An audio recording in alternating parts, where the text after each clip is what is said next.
Allah says, وَمَنْ يَرْغَبُ عَنْ مِلَّةِ إِبْرَاهِيمَ إِلَّا مَنْ سَفِهَ نَفْسَهُ.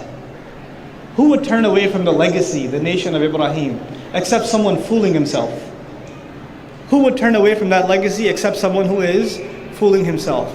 If you and I don't sincerely, genuinely, desperately, repeatedly make dua for our children and their children and their children, if we're not concerned that 100 years from now, 150 years from now, 3, 4, 5, 6 generations from now, there should be people here from our offspring that are not only saying La ilaha illallah, but spreading La ilaha illallah. They're bringing light to this country. If we're not concerned about that, then we're not on the legacy of Ibrahim alayhi salam. Then we've departed from that legacy. If we're not of those who think of the house of Allah as some place we go back to replenish ourselves. A lot of people are disillusioned from masajid. They think it's too many politics. Or, I meet some people that are a little nasty or weird or whatever. You're not going there for people. If you want a pleasant experience, don't go to Hajj. You're going to meet some of the nastiest people you've ever met in your life at Hajj, along with some of the nicest people you'll ever meet. But we don't go for people. Who do we go for? We go for Allah. He finishes all of that and then Allah awards him. He says, إِنِّي جَاعِلُكَ لِلنَّاسِ إِمَامًا. I am making you a leader, a role model for all people to follow. What an amazing honor. And we know something about Ibrahim alayhi salam. He's amazingly grateful. He's grateful all the time. One of the most grateful human beings that ever lived. So much so that Allah compliments how grateful he is. He says, شَاكِرًا لِأَنْعُمِهِ. He's grateful for his favor. That's an amazing compliment that Allah would say, that one's grateful. And you would think, whenever he gets the smallest thing, he thanks Allah. Now he hasn't gotten something small, he's gotten something huge. Allah has told him, I've made you a leader over all of humanity. And what does he say? Alhamdulillah, alhamdulillah, ashukru lak. No, we don't find words of thanks. I was expecting words of thanks. He says, wamin zurriyyatee. What about my kids? The first thing Ibrahim alayhi salam says in response, he doesn't even say, thanks for the award, by the way, can I have something for my kids? Doesn't even do that. He goes straight to what? وَمِن ذُرِّيَّتِي. What about my children and their children and their children? Dhurriyyah is generation upon generation. Immediate concern for who? Your kids. You want to learn something from the legacy of Ibrahim alayhi salam? Learn to worry about future generations. Yesterday I was sitting with my sons in salat, the adhan went on, and I looked at my almost 2-year-old son, and man, I got shook up. I was like, man, one day this adhan is going to be given, and I'm not going to be around. And is he going to be praying after the adhan is given or not? I don't know. It makes you think like Ibrahim alayhi salam, like, he's worried. I'm around and I can maybe enforce some things, but what's going to happen when I'm gone? Me being the leader over humanity, that's more of a responsibility. And that responsibility begins from where? My own kids. وَمِن ذُرِّيَّتِي. And Allah gives him a really difficult response. Even though he's earned this highest status, Allah says, لَا يَنَالُ عَهْدِ الظَّالِمِينَ. My guarantee does not extend to wrongdoers. Allah told him in between the lines, some of your kids will be wrongdoers, and those of them, no guarantees. It's not an easy thing to hear that some of your kids are going to go astray. And Ibrahim alayhi salam has to hear that not from any human being, he has to hear that from who? From Allah. Allah is telling him, no wrongdoers, no guarantees. They better take responsibility. وَإِذْ جَعَلْنَا الْبَيْتَ مَثَابَةً لِلنَّاسِ وَأَمْنًا. It's incredible that in this conversation about future generations, immediately Allah brings up the construction of the house of Allah.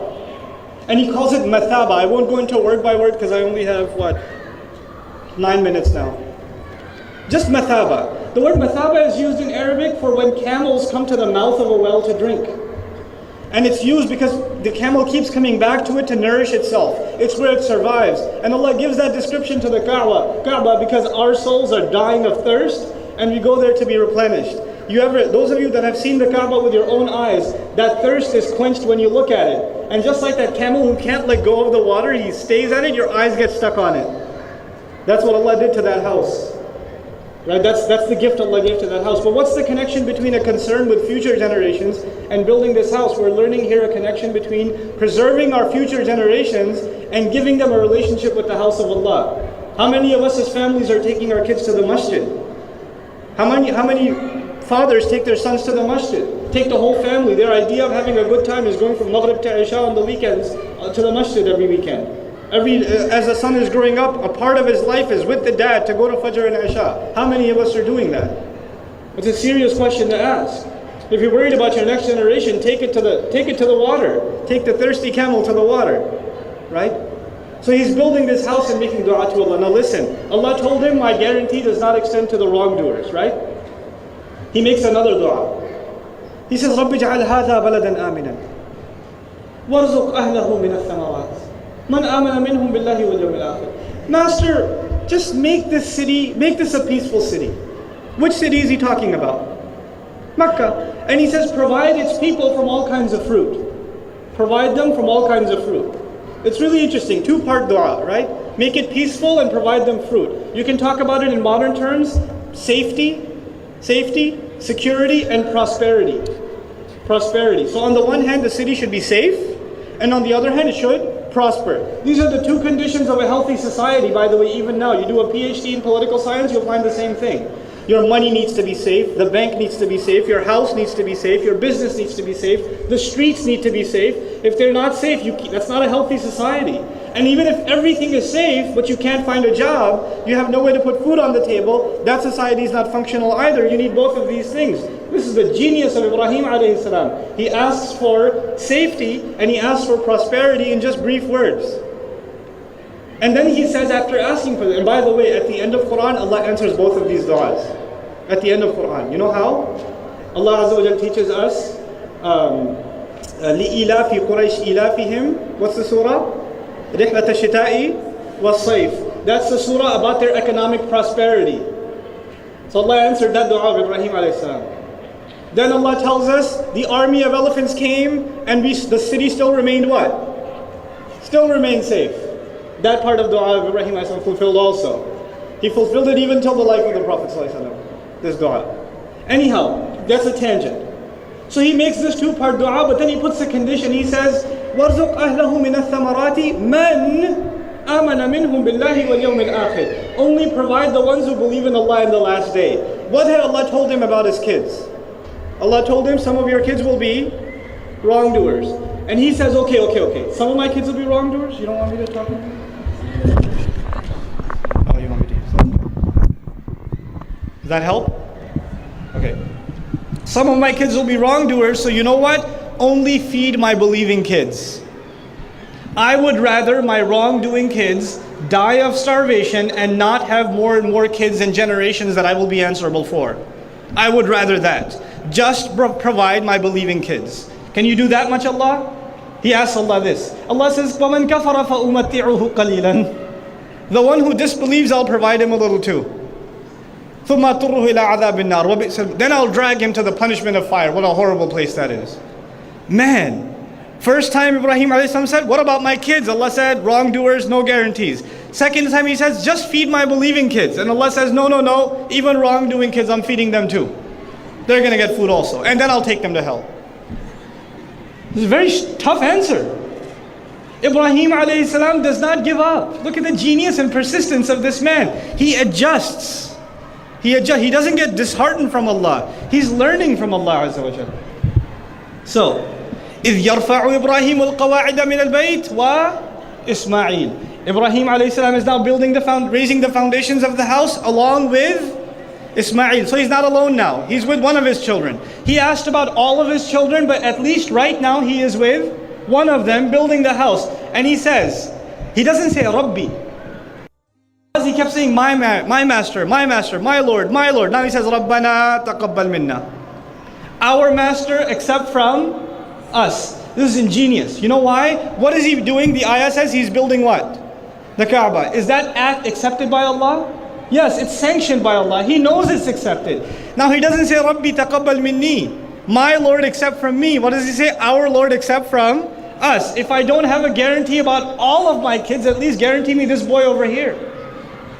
Guarantee me this boy. And he knows this dua is mustajab. He knows that this act he's doing is accepted by Allah, and he's throwing him in. He's put his son in there, guarantees his kid this part of the dua. Rabbana wtaqabbal minna. The other way this has also been understood is that even if you're doing the best act for the sake of Allah, I can't think of a better masjid project than building the Kaaba, right? That's quite an expansion project, right? And even then, he's not sure if it's good enough for Allah. So he's saying, oh Allah, accept. I don't know if I put the brick the right way or not. You know, if I was paying attention properly or not, am I doing a good job or not? Even this, Allah just accept. It's not like you and me. We make it to Fajr once in 6 months and we're like, Allah, you watching? 6 a.m., baby. Daylight savings time change. Thank you very much. You know, that's our state. No matter how good you accomplish, you are concerned if it's accepted by Allah or not. Moving along. رَبَّنَا وتقبل منا إنك أنت السميع العليم. He says, رَبَّنَا وجعلنا مسلمين لك. Our Master, and also make us, both of us, ijAAلnee مسلمين لك. Both of us Muslim just to you, in submission to you.